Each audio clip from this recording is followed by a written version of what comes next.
Welcome back. Rogers, the Urban Legend, here with another review for you. So what do we have here? Roboquest. It's a roguelike with robots and visual aesthetics similar to Borderlands. Choose one of 6 different robots, kill swarms of mobs, upgrade, and do exactly what you would do in any other roguelike game.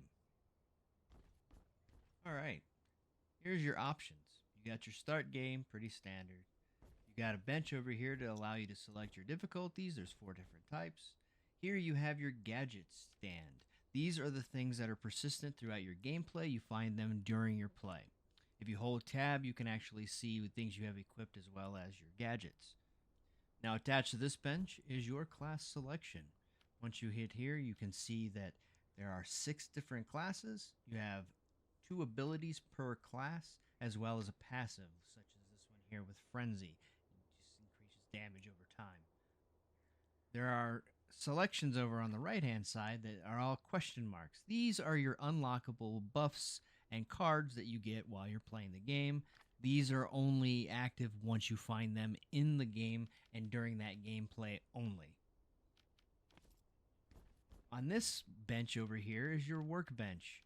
This one here allows you to have kind of a little bit of a customization for your gameplay, such as increasing your life, increasing the weapon drops from different bots, increasing the amount of times that the bots will spawn. These are helper bots that will allow you to upgrade items.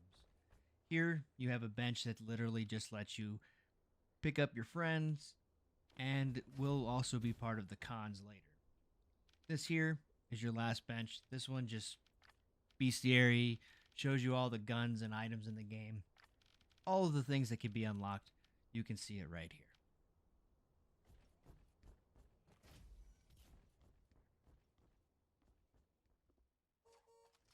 So, with the exception of the gameplay footage at the end of this video, you'll notice it's a pretty short review. The reason for it is there's not much to really talk about. Does it define the genre? Does it do anything outside the box? Not really. But is it good? It is. It's clean. It has a visual aesthetic similar to Borderlands. It's even got some comic flair to it with the onomatopoeias popping up on the screen there. So what about the audio? Well, everything sounds pretty good. Music has a bit of a metal EDM sort of vibe to it, and the guns, sound effects, everything, all pretty clean, pretty crisp. Now when it comes to the guns, there's a whole slew of different types. Not only that, but there's variations of each type. There's qualities that have different buffs and bonuses and what have you. And then there's also the possibility of getting a secondary function on a lot of these guns. So there's tons of varieties when it comes to the weapons. Modifiers are exactly what you would expect. They range from just increasing your damage by a little bit or giving you a bonus depending on what you do in what order. Say you shoot a rocket and then you shoot a gun afterwards, you might get a bonus damage to it. Stuff like that. Your standard fare for any kind of these types of roguelike games. Now this game is also full of puzzles, unlockables, and different directions and paths you can take while you're doing your run. For example, right here we have an area that is a central hub. You can come here and heal up, you can upgrade weapons that you already have, you can find new upgraded weapons, and then you can choose your path. Here we have 3 different directions we can take. So, I guess the only thing we can talk about now is the cons, which there's not a lot of.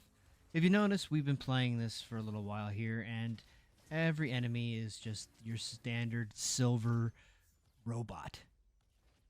Does it get redundant? A little bit, but there's a lot of different mechanics and different abilities to these things, so you do have to learn and adapt to each area and each room that you go to. The other, and I think the only real big con to me, is the fact that if you want to play this with some friends, well, you're limited. It's only 2 players. I don't know why, but that is the decision that they made. Hopefully down the line they can upgrade that. Even 3 to 4 players would be great. So do I recommend? Well, yeah. It's $20. There's even a demo that you can give it a shot and find out if you like it or not. There's nothing to stop you. So yeah, it comes recommended. Let's go ahead and jump into some gameplay footage. And I'll catch you in the next review.